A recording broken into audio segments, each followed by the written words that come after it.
All men may be created equal, but all do not have the equal structural social conditions.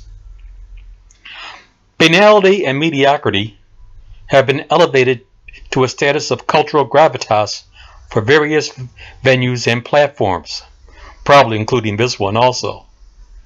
As such, people are structurally affected, if not consciously affirming, these states of qualities.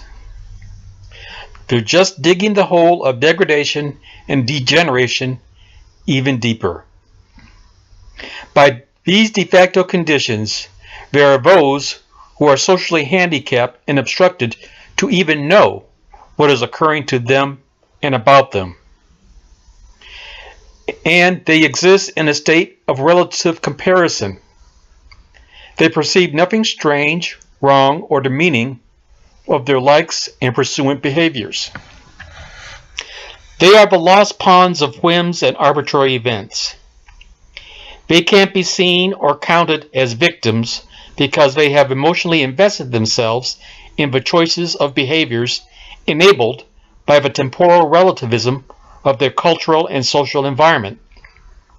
Yet, they are collateral victims, the structurally expendable, for whom homilies, platitudes, lip service, and disingenuousness is a receipt for the sympathy, if any, they are given for their condition. From hand-to-mouth scrounging to the hoarding of tangible or sensory possessions are the identifying traits of the pawns of knowledge. Because it is called and known as knowledge, the pawns put religious faith in its verity and effectuality, despite the outcomes on the many who blame themselves. It is not entirely their blame to shoulder.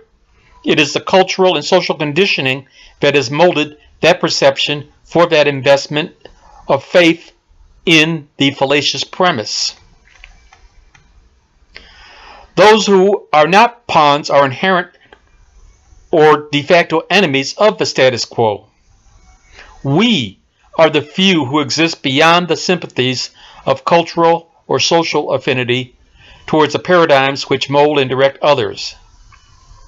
It is on us to be the vanguard who creates the cracks in rhetorical foundations of culture so that new options become apparent for others to choose and be in their aspirations.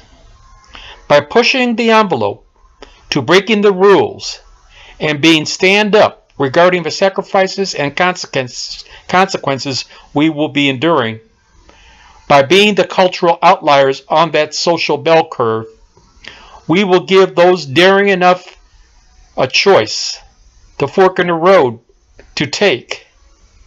By giving folks that fork in the road, we'll be setting a paradigm for new and different branches to go forth from the path the herd is following to their unforeseen ends.